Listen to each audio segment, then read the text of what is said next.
얼마 전 한 신문에서 가슴이 따뜻해지는 기사를 읽은 적이 있어요. 요즘에 기사를 보면 하도 이제 험하고 좀 끔찍하고 안타까운 사건이 너무나 많아서 뉴스 보기가 좀 겁나잖아요. 그래서 이제 뉴스만 보면 살맛 안 나는 세상인데, 아마 그 신문사도 이렇게만 내보내면 안 되겠다 싶었는지 아주 훈훈한 기사를 하나 전해주더라고요. 어떤 내용이었냐면, 강동 경희대병원 사회사업팀에 이 돈 없는 사람들을 좀 돕고 싶다는 이 사람이 신원을 밝히지 않은 채로 전화를 해온 거예요. 그래가지고 이제 메일 주소를 알려주고는 지원이 필요한 환자들이 있으면 사연을 보내달라고 하는 거죠. 그럼 자기가 치료비를 내주겠다는 거예요. 그래서 그 병원에서는 이제 급한 환자들, 사연이 좀 딱한 환자들이 있으면 그 사람에게 이메일을 보내는 거예요. 줄지 안 줄지 모르는 상황인데, 근데 이메일을 보낼 때마다 이 신원을 밝히지 않는 그 사람이 번번이 치료비를 대신 내주는 거예요. 그렇게 해서 60대 대장암으로 투병했던 독거노인도 도움을 받고, 기초수급 가정에서 태어난 미수가 뇌병변 장애를 가지고 태어났는데 그 장애아도 도움을 받고, 그렇게 해서 2008년부터 지금까지 23명의 사람들이 도움을 받았다고 그래요. 금액으로만 따지자면 3천만 원 정도 기부를 한 셈이 됐다고 하더라고요. 이런 기사를 들으면 정말 그래도 아직 이 사회가 좀 살만하구나, 이런 생각을 좀 하게 되죠. 그리고 이제 지지난달에는 전화를 해가지고 아예 병원에 1억 원을 기탁했다는 거예요. 더 도움 필요한 사람들이 많은 것 같으니 이것을 병원에서 알아서 사용해 주십사 한다는 거죠. 근데 그러면서도요, 그럼 좀 신원을 좀 밝혀달라고, 좀 누구신지 좀 알 수 없겠냐고 병원에서 그렇게 얘기해도요, 한사코 자기를 밝히기를 거절하고 이메일로만 주고받는 거예요. 이메일로만. 내가 이런 일을 하고 있다고 자랑하면 기부의 의미가 어디 있겠습니까? 라고 이야기하면서 끝끝내 자기를 밝히길 거절했고, 신문사하고도 사실은 이메일로도 이렇게 주고받은 것처럼 보여요. 참 멋진 분이라 생각을 합니다. 이런 모습을 우리는 뭐라고 그러나요? 노블레스 오블리주라고 그러죠. 높은 사회적 신분을 가진 사람들, 부나 권력이나 명성이 있는 사람들이 그걸 자기 혼자만 가지고 자기 혼자만 누리는 게 아니라 솔선수범해서 모범을 보이는 삶,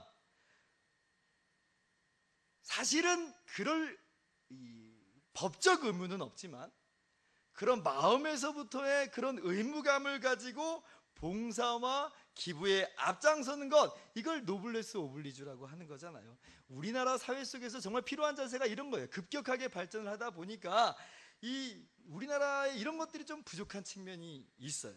사회 지도층 인사들이 오히려 더 앞장서서 뭔가 빼돌리려고만 하는 그런 모습들을 본단 말이죠. 그런데 바라기는 우리나라가 이렇게 노블레스 오블리주를 실천하는 그런 사람들이 정말 많았으면 좋겠어요.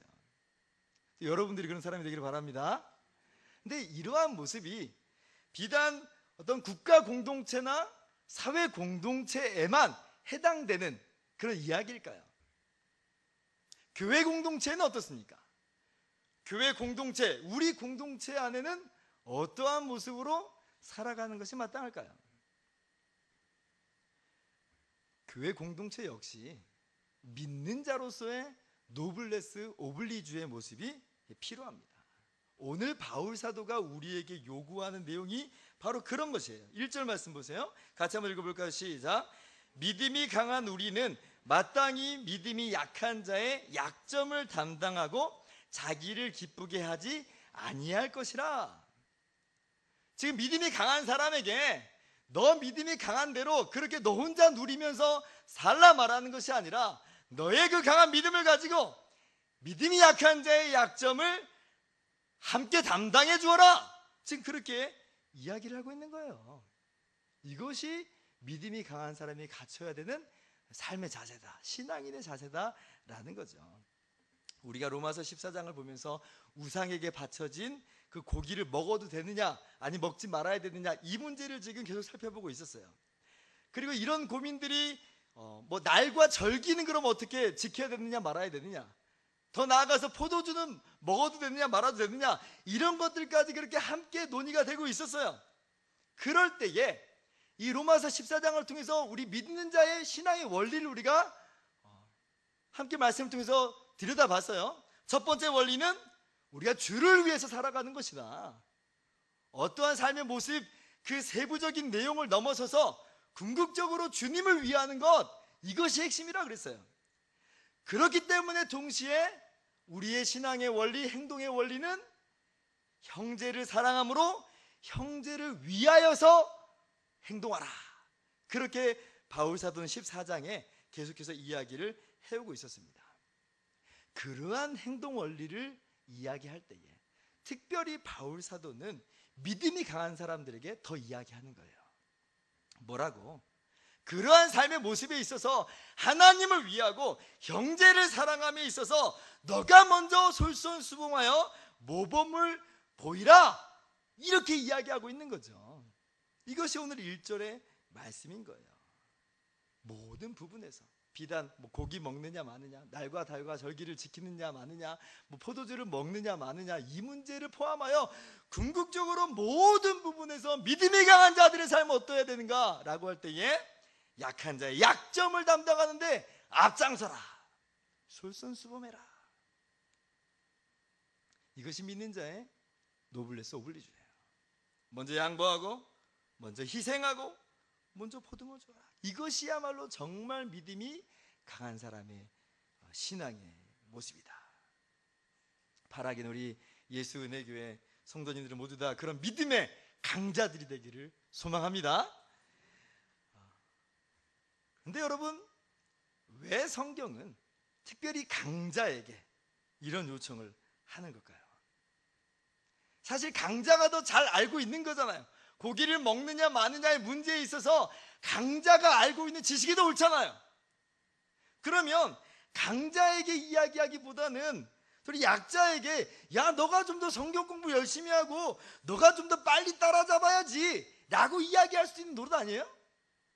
근데 왜 믿음이 강한 사람에게 오히려 너가 더 먼저 양보하고 희생하라, 보듬어 주어라, 이렇게 얘기하나요? 이게 꼭 뭐하고 비슷하냐면, 형제 간의 싸움이 있는데 형 보고 우리가 뭐라 그래요? 야, 너가 형이니까 참아야지, 너가 형이니까 양보해야지. 이러면 형들이, 아이 그렇죠, 제가 형이니까 양보해야죠, 이렇게 반응하나요? 그렇지 않죠. 왜 내가 그래야 된대요, 내가 왜 양보해야 돼요? 라고 반응하잖아요. 그런 거와 마찬가지로 사실은 우리 믿음이 강한 사람들에게 먼저 희생하고 양보하라 그렇게 이야기하면 그래야 되는가 싶다가도 왜 우리가 그래야 되지? 왜 저 사람을 위해서 우리가 참아야 되는 거야? 아니, 저 사람이 좀 더 바른 믿음과 신앙으로 들어오면 더 낫지 않겠어? 라는 그런 마음들이 우리 안에 좀 불쑥불쑥 생겨요.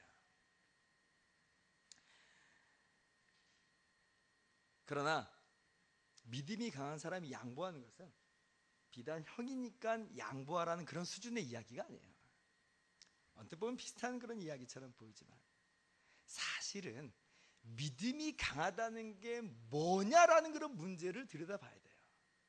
여러분, 믿음이 강하다는 게 뭐예요? 믿음이 강하다는 게 좀 더 많이 알고 좀 더 개인적인 윤리와 도덕에 있어서 우월한 모습이 믿음이 강한 건가요? 그게 믿음의 강함을 이야기할 때 전부인가요? 물론 그런 요소들이 믿음이 강하다라고 말할 때에 들어가 있는 것이 사실이에요.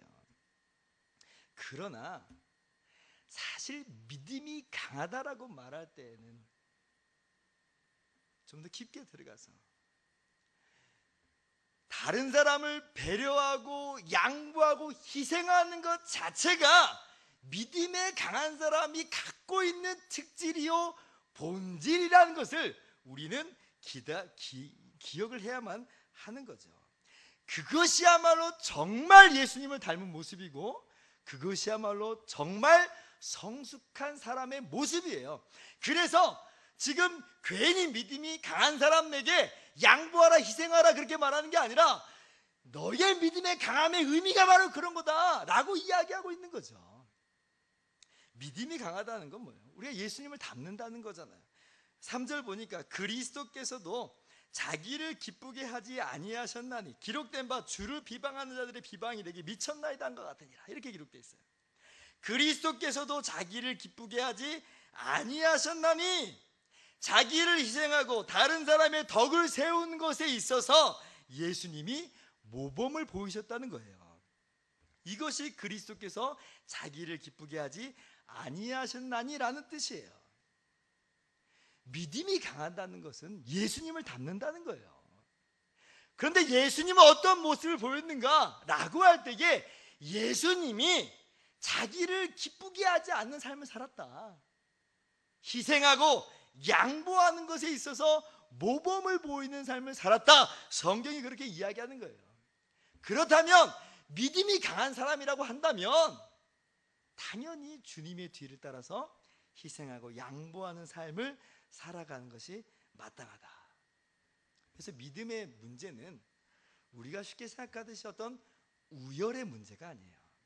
나는 이렇게 했고 저 사람은 저렇게 못한다라는 그런 우열 속에서 우리가 믿음 생활을 하다 보면, 믿음이 좀 강하다고 여겨진 사람들은 좀 우쭐해지는 마음이 들고, 또 믿음이 약하다고 하는 사람들은 또 자기 스스로를 좀 비하하는 그러한 모습을 쉽게 갖는단 말이죠. 그냥 믿음이 강한 사람은 그저 부러워하는 수준으로만 끝나버려요.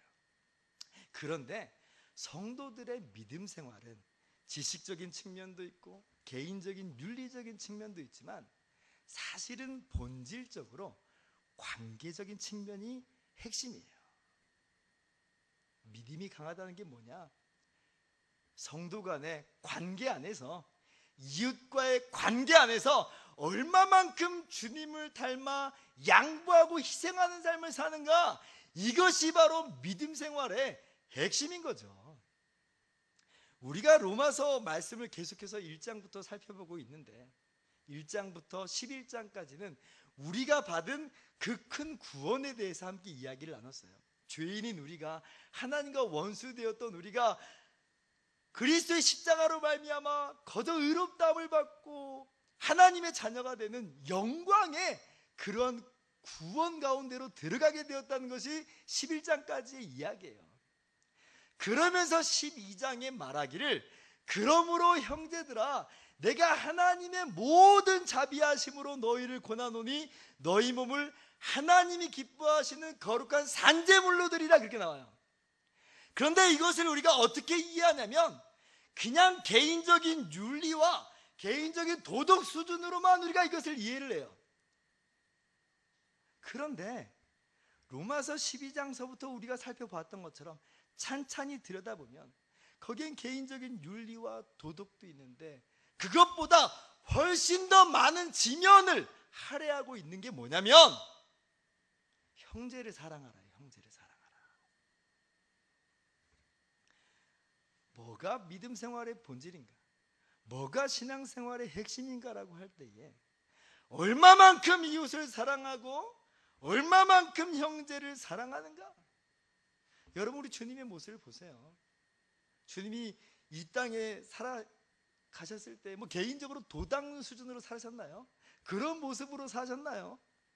그렇지 않아요. 일생 다른 사람들과의 관계 안에서 살아가세요. 그 관계 안에서 병자들을 고쳐주시고 죄인들을 품어주시고 무리를 불쌍히 여기시며 마침내는 십자가에 대신 죽으시는 것도 그 모든 관계 안에서 이루어지는 일들이에요. 그러므로 구원받은 우리들이 주님을 닮는다라고 할 때에는 개인적인 윤리와 도덕을 뛰어넘어서 그 관계까지, 다시 말하면 이웃을 내 몸과 같이 사랑하는 것까지 들어가야 된다. 그래서 믿음이 강하다라고 할 때는 이 측면을 반드시 들이대봐야 돼요. 어떤 사람이 믿음이 강한 것처럼 보여요. 혹은 내 자신이 믿음이 좀 강한 것처럼 보여요. 신앙생활도 오래 했고 아는 것도 많아요. 그런데 그때 이걸 들이대봐야 돼요. 그렇다면 너는 얼만큼 이웃을 사랑하고 있는가? 얼만큼 사랑하고 있는가? 리트머스라고 하죠. 리트머스. 그 리트머스 종이를 보면서 이것이 어떤 액체인지를 판가름하는 것처럼, 그렇게 이웃사랑이라는 리트머스를 우리에게 딱 들이대봤을 때에 우리의 신앙의 현주소가 여기 나오는 거예요. 좀 된 것처럼 보입니까? 좀 이 정도면 어느 정도 주님을 닮은 것처럼 보입니까? 그런데 그 모든 상황 속에서도 깨끗한 것처럼 보여도 이웃을 사랑하는 것에 있어서 실패하고 있다면 사실은 믿음이 아직은 성숙하지 못하고 있는 거예요. 그때 깨닫는 거죠. 아, 나는 믿음이 약한 자구나. 여러분, 그러므로 오늘 이 말씀은 믿음이 강한 자가 약한 자의 약점을 담당하라 할 때에 단순히 이것을 어떤 그래야 된다라는 의무만으로 생각하지 말고 그것을 뛰어넘어서 이것이 믿음 생활의 본질이구나, 이것이 신앙생활의 핵심이구나, 그런 마음을 가지고 의무로서가 아니라 본질로서 이러한 삶에 힘쓰시는 저와 여러분 되기를 바랍니다. 여러분 모두는 약한 사람을 보듬어 줌으로 희생과 양보의 마음을 발휘함으로 여러분의 믿음이 정말 강한 믿음이라는 것을 증명해 보이실 수 있기를 주님의 이름으로 축원합니다. 하실 수 있겠나요? 할 수 있기를 바라요. 근데 여기까지 말씀을 들으면 좀 좌절감에 우리가 빠지죠. 왜요? 제일 힘든 게 관계잖아요. 개인적으로 조금 깨끗하고 뭐 거룩한 것도 쉬운 건 아니지만 그 정도는 그래도 좀 뭔가 해볼 수 있는데 세상에서 제일 힘든 게 관계예요. 살아보니까 점점 더 깨닫게 되겠죠. 저는 아직 젊은데도 불구하고 아니 좀 나이가 들면 좀 더 나아질 줄 알았더니 아니 관계 맺는 게 점점 더 어려워지는 것처럼 보여요. 더 고집이 세지고 더 자기만의 성 속에서 살아가는 것 같아요.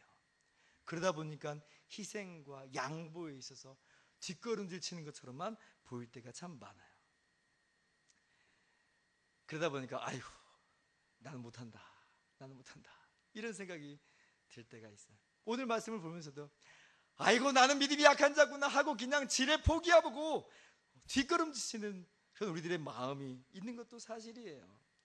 그러나 오늘 이 말씀은 믿음 생활의 본질이라는 측면에서 물론 이것이 믿음이 강한 사람이 먼저 앞장서서 나갈 부분이지만 사실은 우리 모든 사람이 함께 나아가야 되는 신앙의 모습이라는 것을 여러분 또 기억해야 돼요. 믿음이 강한 사람만 예수님 닮아야 되나요? 믿음이 강한 사람만 예수님을 쫓는 사람인가요? 그렇지 않잖아요. 지금 당장은 내 믿음이 약하고 그래서 지금 당장은 나 혼자밖에 생각하지 못하는 사람이라 할지라도 주님을 닮아가야 되는 것은 매한가지 모습 아니겠어요? 성경은 분명하게 그 사실을 우리 가운데 이야기합니다. 예수님을 본받기를 포기한 사람은 그리스도인이 아니에요. 에베소서 4장 13절 보니까 우리가 다 하나님의 아들을 믿는 것과 아는 일에 하나가 되어 온전한 사람을 이루어 그리스도의 장성한 분량이 충만한 데까지 이르리니 15절 같이요 오직 사랑 안에서 참된 것을 하여 범사에 그에게까지 자랄지라 그는 머리니 곧 그리스도라. 우리 모두에게 해당된다는 거예요. 주님에까지 자라가라. 그러므로 여러분 믿음이 강한 사람은 더욱더 그래야 되겠고요. 믿음이 연약해서 지레 엄두가 안 나는 사람이라 할지라도 잘 되든 잘 안 되든 이 길이 마땅히 걸어가야 되는 믿는 자의 길인 줄을 알고 왜 잘 안 되지 하면서 그냥 자책하고 주저앉지 마시고 할 수 있는 데까지 한번 나가보는 것, 그렇게 주님을 닮아 희생하고 양보하는 모습으로 살아가 보는 것, 그러한 저와 여러분이 되기를 바라요. 2절입니다. 우리 각 사람이 이웃을 기쁘게 하되 선을 행하고 덕을 세우도록 할지니라. 외면하지 마세요. 이건 나에게 해당되지 않는 이야기라고 그냥 무시하지 마세요. 도리어 이 말씀을 들을 때는 나도 믿음의 강자가 되어버리라, 그런 마음으로 힘차게 이 길을 걸어가시기를 주님의 이름 축원합니다. 마지막으로 한 가지 중요한 사실을 더 언급해야겠습니다. 바울 사도는 지금 이 강한 자가 약한 자의 약점을 담당하라, 자기의 기쁨을 구하지 말고 다른 사람의 기쁨을 구하라, 그렇게 이야기하면서도 그것이 바라보고 있는 지향점, 목적이 있다고 우리 가운데 분명하게 이야기하고 있어요. 6절 말씀 보세요. 한 마음과 한 입으로 하나님 곧 우리 주 예수 그리스도의 아버지께 영광을 돌리게 하려 하노라. 바울이 이야기하는 바가 있어요. 그렇게 하는 목적이 있어요. 그 모든 것을 통하여서 궁극적으로는 하나님 영광 받으시도록 하는 것, 이것이 바로 바울의 목적이에요. 이것을 좀 더 쉽게 우리말로, 좀 현대말로 좀 풀이된 성경을 찾아봤어요. 5절 말씀 보니까 이제 인내와 미루의 하나님께서 너희로 하여금 그리스도 예수님을 본받아 서로 같은 마음을 품게 하셔서, 같이 읽습니다. 한 마음과 한 입으로 하나님 곧 우리 주 예수 그리스도의 아버지께 영광을 돌리게 하시기를 원한다. 분명하고도 뚜렷하게 그렇게 한 마음을 품을 것, 그렇게 특별히 강한 자가 약한 자의 약점을 담당할 것, 그 목적에 대해서 이야기하기를 하나님 아버지께 영광을 돌리게 하기 위해서다. 그렇습니다. 하나님 영광이야말로 궁극적인 목표예요. 공동체의 하나됨, 그것이 분명히 중요한 가치지만 그것 자체가 절대적이진 않아요. 요거는 좀 우리가 알 필요가 있어요. 어떤 목사님들이 이런 말들을 종종 하죠. 교회 공동체는 사교 클럽이 아닙니다, 이렇게 얘기하시는 분들이 있어요. 맞아요. 사교 클럽이 아니에요. 사교 클럽은 어떤 공동체예요? 자기의 유익을 위해서 결성되었지만 교회는 그렇지 않아요. 교회의 궁극적인 목적과 방향은 하나님의 영광이에요. 하나님께 영광 돌리도록 세워진 공동체예요. 그러므로 강한 자가 약한 자의 약점을 담당한다 할 때에도 그것이 결국은 하나님께 영광 돌리는 방향과 일치돼야만 그것이 비로소 바른 모습과 의미 있는 모습으로 이루어진다는 거죠. 그렇기 때문에 바울은 마냥 다른 사람들의 비유를 마치라고 그렇게 말하지 않아요. 오늘 말씀은 그렇게 해석해서는 안 돼요. 갈라디아서 1장 10절 보니까 이제 내가 사람들에게 좋게 하랴, 하나님께 좋게 하랴, 사람들에게 기쁨을 구하랴. 내가 지금까지 사람들의 기쁨을 구하였다면 그리스도의 종이 아니니라 그래요. 마냥 그냥 사람들의 비유를 마치고 사람들의 기쁨을 구하는 모습은 아니었다는 거예요. 강한 자가 약한 자의 약점을 감당해야죠. 그들의 허물과 그들의 부족한 부분을 보듬어 줘야 돼요. 그러나 그 중심에 하나님의 영광이 가려진다면 그것은 거기까지는 아니라는 거예요. 하나님의 영광이라는 대전제에 대해서 지금 이야기하는 거고요. 복음이 어긋나면서까지 다른 사람을 비유를 마치든지 다른 사람의 기쁨과 유익을 구하든지 그런 것은 아니다, 그럴 수는 없다 라고 함께 이야기한다는 것을 우리는 깨달아야 됩니다. 그래서 이 부분을 우리가 분명하게 우리가 깨닫지 못한다면, 마냥 교회가요 사람들 비유 맞히는 그런 공동체가 되기 쉬워요. 이 사람 저 사람 그냥 좋은 게 좋은 거지. 근데 그렇지는 않더라. 하나님의 영광이라는 대전제 하에 믿음이 강한 자는 약한 자의 약점을 담당하고, 믿음이 약한 자도 마찬가지로 그리스도를 닮아가면서 강한 자의 믿음을 갖기를 힘쓰시는 저와 여러분 되기를 바랍니다. 말씀을 마치도록 하겠습니다. 한국 초기 선교사 중에 로제타 홀이라는 의료 선교사가 있어요. 여자예요. 당시 조선 시대였으니까 조선 시대의 여자들의 이 처한 현실과 상황은 열악하기 그지 없었습니다. 남자들도 사실은 열악한 상황 속에서 살았지만 여자들은 더 말할 것 없이 어렵고 힘든 무시당하고 외면된 삶을 살았어요. 그래서 이 여선교사가 우리나라에 들어왔는데 이분이 의료 선교사예요. 의료 선교사. 보니까 너무 불쌍하고 너무 안타까운 거예요. 그래서 여자들을 위한 병원을 세웠습니다. 그 당시에 남자들을 위한 병원은 있었는데 여자들이 감히 거기에 진료받으러 못 가는 거예요. 그러니까 여자들만의 병원을 세워서 여성들이 진료를 받게 하는 거예요. 많은 사람들이 찾아와서 도움을 받았어요. 근데 그러던 어느 날 15살의 소녀가 이 병원에 찾아왔는데 화상을 입었습니다. 근데 화상을 입어서 손가락 3개가 이 손바닥에 붙었어요. 그래서 이 혼기가 찼는데 결혼을 못 해가지고 가문의 수치처럼 여겨졌어요. 그래서요, 이 로제타 홀 선교사가 손가락 분리수술을 합니다. 그리고 이제 화상을 입었으니까 피부를 이식해야 되는데 자가 이식이라고 하죠. 이 소녀의 팔에서 피부를 이식하려고 하는데 손가락 분리수술까지는 이해하고 받아들일 수 있었는데 자기 살점을 떼내서 지금 화상 부위에 이식한다는 것이 이해가 안 되고 받아들여지지가 않는 거예요. 막연한 공포와 두려움이 그들 안에 있었어요. 그러니까 선뜻 그 수술에 나서질 않아요. 어떻게 해요? 로제타 홀 선교사님이 뭐 어쩔 수 없네요. 뭐 그냥 그렇게 평생 그렇게 살아가시든지요. 뭐 그럴 수 있었겠잖아요. 그렇게 하지 않아요. 이 선교사님이 아무도 나서지 않으니까 자기 팔에서 피부를 떼어다가 이 소녀의 화상 부위에 이식을 합니다. 그러니까 그 모습에 감동을 받아서 환자의 오빠도 자기의 피부를 내놓고 환자 자신도 자기의 피부를 내놓고 그렇게 수술을 마쳐요. 이것이 얼마나 감사한 일이고 충격이 됐는지 이 소녀의 어머니는요, 이 로제타 홀 선교사에게 혈서를 나중에 써가지고 감사를 표하고요, 당시에 많은 사람들에게 충격을 가져다 줘서 이 사람이 믿는 기독교는 뭔가?